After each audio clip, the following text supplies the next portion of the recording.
All right, next video, we're in the living room and we're noticing the walls look like they're in pretty good shape actually. Windows. Got a nice chandelier here at the front door, has all the lights in place. That's always a good thing.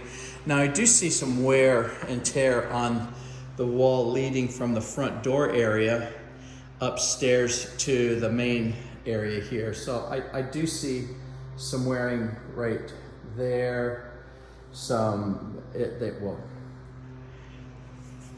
Shadows. A lot of times those are from fingers and handprints and palms and things like that. The railings look like they've got a little bit of wearing right in here. And again, this is not a tenant responsibility, but in order to answer questions from the tenants before they even are asked, no, you're not responsible for things like that. That's just a natural occurrence. There's some little bit of wear and tear right here. Now, the walls are not perfect, and it's whatever is agreed upon between the landlord and the tenant as far as the general condition. My job is just to record it at this point and go from there. So the walls look great in here. The doors leading out to the enclosed patio deck area. A little bit more wear and tear underneath the counter under here, and that might be from, well, maybe there's been some benches here, some raised stools. Maybe that comes just from knees, feet, shoes, that type of thing on that wall right there.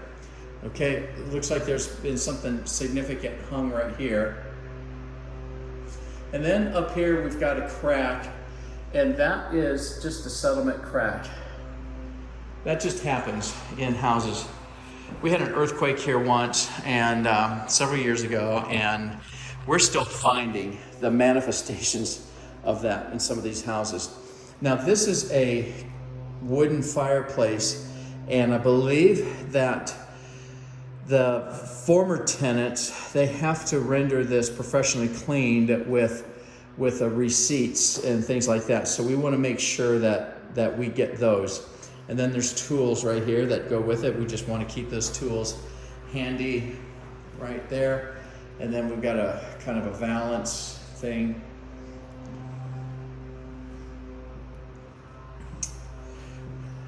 All right, we're going to go down quickly now into each bedroom and record. Now this is not wood floor, although it looks like it. This is a laminate, and so this probably does not have any scratches or scuffs or scrapes or mars or anything of the nature.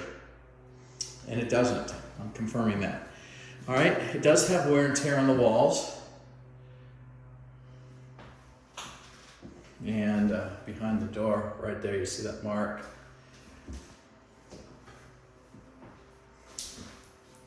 Now, the reason we take videos is because I can narrate and I can give you perspective from my point of view, and then you can follow that up when the tenants become actual occupants. You then can follow it up to say, wow, he was full of wet hay, or whoa, these are very accurate videos. Well, I don't mean to exaggerate anything or understate anything. It's just that we want to get an accurate depiction so that everybody's on the same page. Everybody agrees that the house is not perfect and that there's certain little ticks and damages here and there that are already occurred. Looks like the blinds are in good shape, the screens are in place here, and then the ceiling fan. The fan worked, I just turned it off, and then the full bank of lights. Okay, let's quickly move into the front corner bedroom. We're looking at a laminate floor again.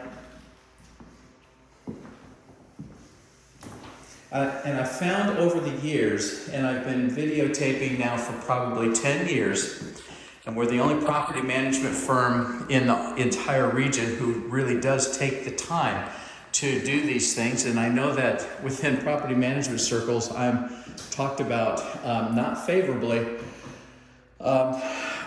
because I think more than likely a lot of property managers are saying all you need is a snap a photo of this wall and that floor and so on, and that'll tell the whole story. But it really doesn't. There's no perspective to this. There's blinds in good shape here and screens good, and then same with the front. And then we have the paddles that work, and then the light that works. So I go around and around with the other property managers, and we talk about, well, what's best practices? And I've just found this to be my best practice, getting a full set of videos, videotaping almost every square inch of the interior of the house and explaining what exactly we're looking at, because you can't always tell from photos what exactly there is unless you have a narrative. And gee, who has time to write a narrative about each photo when I can just do it all at one time here on the video? And it really does take time to do this, but I think it's a complete accurate assessment.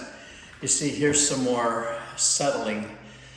And if there's going to be any settlement cracks, they're always going to come diagonally right there at the doorway.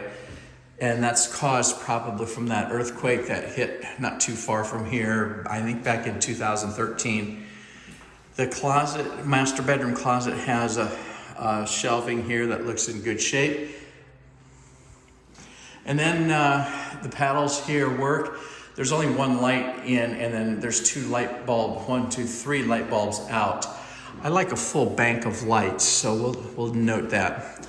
And then I did put that in the blinds, but the blinds look, I'll drop those blinds in if there's anything that are odd about them, then I'll make sure that we mention that. But I do see inside the windows are not professionally cleaned inside or out, but there's some cobwebs growing right in here. But the screens look good. Okay. All right, and then I do see a couple of little nicks in the trim work here and there. Trim here is as a chip away. In the master bathroom, all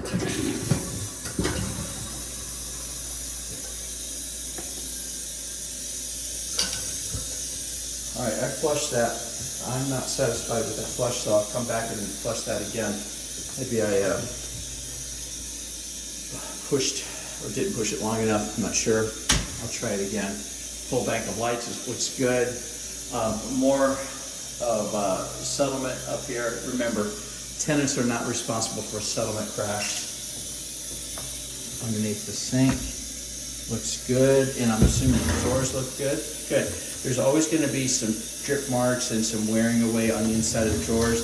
Excuse me. There's going to be some discoloration sometime. That's where water just kind of pools. It's unreasonable to think that you're standing here with a washcloth or a paper towel to dab that after use each time. A little bit of a storage cabinet here. Looks good. Good and tight, and you've got a bonus round of toilet paper. Okay. Blinds look good, screens look good here, and then we've got a glass door shower. The best practice is because of the water out here, it's good to have a squeegee on hand, and that way, after a person showers, you can pull the squeegee down, and then that will sort of, in essence, help alleviate soap scum and the hard minerals that will form on there. So you want to make sure that that's all done on a regular basis. You might not do that after every single shower, but that should be a regular thing. Now here's a makeshift shower caddy thing like that you can keep here if you'd like.